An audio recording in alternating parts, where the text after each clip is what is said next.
नमस्कार, मैं हूं कुमार अनिल। डॉक्टर भीमराव अंबेडकर की पुस्तक बुद्ध और उनका धम्म, इसकी 17वीं कड़ी लेके मैं आपके सामने उपस्थित हूं।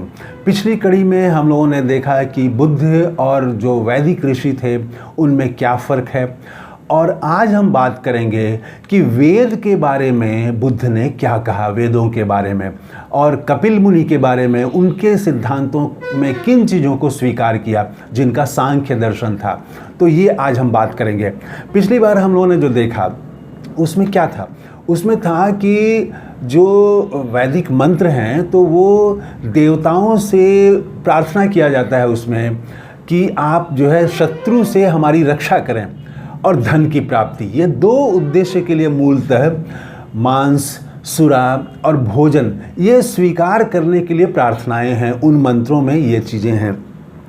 और वो जो वैदिक दार्शनिक थे तो उनकी जो पूरी चर्चा है, उनका जो पूरा विमर्श है, वो बहस है, वो पूरा ध्यान किन बातों पर था?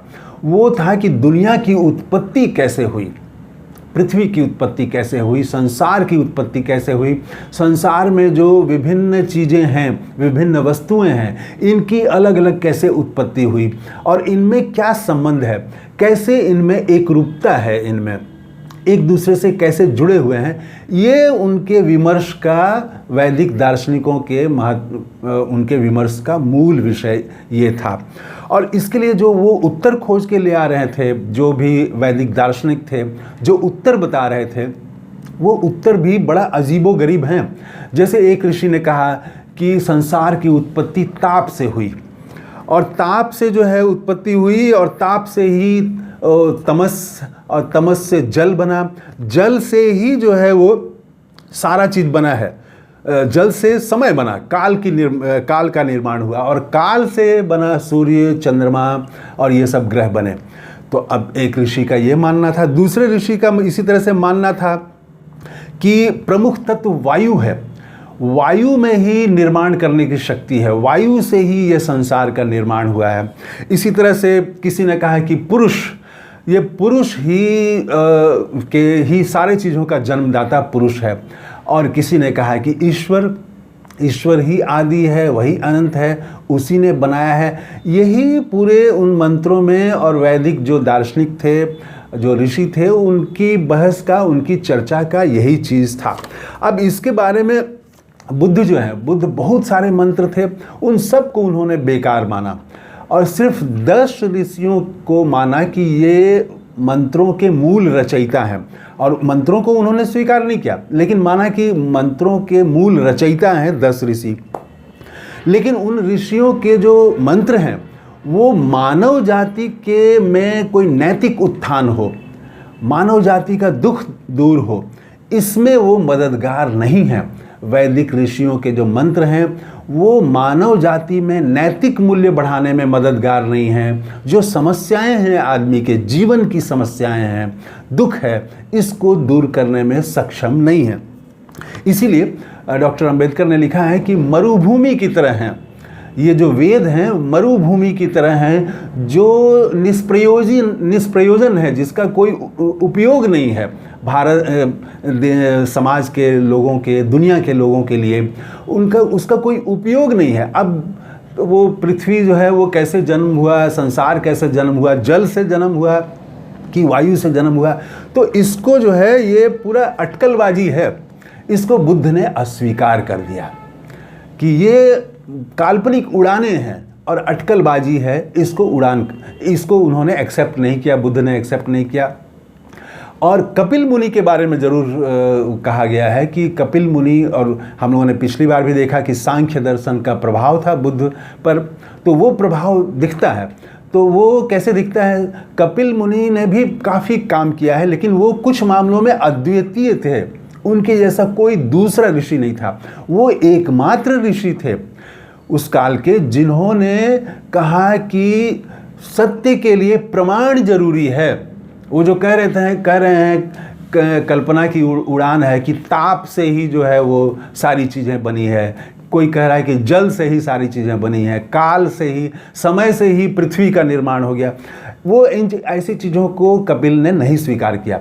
उन्होंने कहा कि सत्य के लिए प्रमाण जरूरी है, और प्रमाण दो तरह का है। एक तो प्रत्यक्ष प्रमाण होना चाहिए जो इंद्रियों से महसूस कर सकें, हाथ से, आँख से हम छू सकें, देख सकें, तो ऐसे चीज़ को वो मानेंगे। और दूसरा अनुमान को, अनुमान भी वो एकदम से अमूर्त नहीं है, अनुमान के लिए भी उन्होंने कुछ शर्तें तय कर दी। जैसे बादल आपको दिख रहा है तो आप अनुमान करते हैं कि बारिश होगी, तो ठीक है, ये सत्य है। तो वो अनुमान को भी उन्होंने फिक्स कर दिया कि ऐसे ऐसे चीज़ों का ही अनुमान को मानेंगे। तो ये उस काल में बात करना कि सत्य उसी को हम मानेंगे जो प्रमाण पर आधारित हो, ये बहुत बड़ी बात थी। क्योंकि जो बाकी सारे ऋषि थे, जो बाकी सारे मंत्र हैं, वो देवताओं को प्रसन्न करने के लिए जो मांस और सुरा चढ़ा रहे हैं, प्रार्थना कर रहे हैं, उसमें कोई सत्य के लिए प्रमाण की बात वो नहीं करते हैं। इसमें कपिल मुनि सबसे अलग हैं, अद्वितीय हैं। इसीलिए और कपिल मुनि ने एक और चीज़ किया, एक तो सत्य को कहा कि प्रमाण जरूरी है तभी हम मानेंगे। दूसरे ऋषियों से एक सीमा रेखा, एक विभाजन रेखा उन्होंने खींच दी, सीमा रेखा नहीं, विभाजन रेखा एक खींच दी कि अटकलबाजी को उन्होंने स्वीकार नहीं किया, काल्पनिक उड़ानों को स्वीकार नहीं किया। कहा कि प्रमाण दीजिए तब हम मानेंगे, पहली बात। और दूसरी बात, इसी की अगली कड़ी है कि तब जो लोग कह रहे थे कि एक सृष्टिकर्ता का जो सिद्धांत था कि ईश्वर ने बना दिया, ईश्वर ने कहा कि बन जा पृथ्वी और बन गई पृथ्वी, ऐसा ही अमूमन प्रायः धर्मों में ऐसी ही बात है। तो इसको कपिल मुनि ने स्वीकार नहीं किया, सृष्टिकर्ता का सिद्धांत को उन्होंने स्वीकार नहीं किया, और वो हर चीज़ में कारण वो खोजते थे। तो बुद्ध जो हैं, बुद्ध पर काफ़ी प्रभाव था सांख्य दर्शन का। तो कपिल मुनि की अनेक चीज़ों को, सभी चीज़ों को बुद्ध ने स्वीकार नहीं किया, सिर्फ 3 बातों को स्वीकार किया बुद्ध ने। पहला तो ये स्वीकार किया कि सत्य के लिए प्रमाण जरूरी है। ये देखिए बहुत साइंटिफिक बात है, और बुद्ध ही एकमात्र ऐसे हैं जो कहते हैं कि हम पर आस्था करो, हम पर विश्वास करो, हम पर भरोसा करो, मैं जो कह रहा हूँ वो वही सही है। ऐसा बुद्ध नहीं कहते। बुद्ध भी प्रमाण की बात करते हैं कि पहले तुम देख लो, अनुभव कर लो, खुद जांच लो, और जांचने के बाद सही लगे तब आगे बढ़ो। ये अकेले दुनिया में बुद्ध हैं, अकेला वो धर्म है जो कि ये बात बुद्ध ने कही कि प्रमाण चाहिए। तो ये सांख्य दर्शन की इस चीज़ को इन्होंने स्वीकार किया कि सत्य के लिए प्रमाण जरूरी है। और दूसरा, सृष्टिकर्ता के सिद्धांत को बुद्ध ने इनकार कर दिया कि कोई एक ऐसा सृष्टिकर्ता है जिसने सारा कुछ बनाया, जिसकी इच्छा से बन गया, ये इसको नहीं माना उन्होंने। क्योंकि तब तो ये भी सवाल हो गया कि तब सृष्टिकर्ता को किसने बनाया, और सृष्टिकर्ता आखिर सृष्टि करेगा क्यों, उसका इंटरेस्ट क्या है। तो ऐसे बहुत सारे सवाल हैं। सृष्टिकर्ता के सिद्धांत को बुद्ध ने नकार दिया, उसको स्वीकार नहीं किया। और तीसरा चीज़ जो है सांख्य दर्शन का, कपिल मुनि का, वो स्वीकार किया उन्होंने कि दुनिया में दुख है।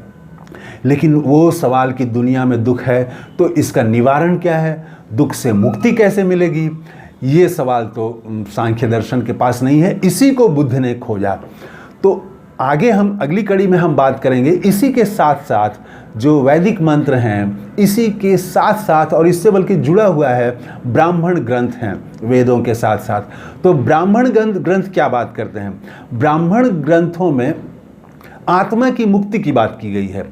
आत्मा की मुक्ति मतलब पुनर्जन्म से मुक्ति।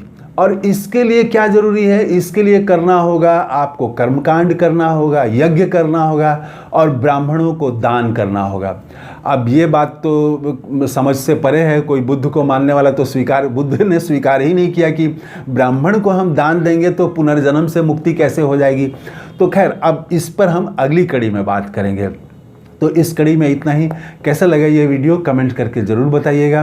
बुद्ध को नमस्कार करते हुए अपनी बात समाप्त करता हूँ। थैंक यू, धन्यवाद, जय हिंद।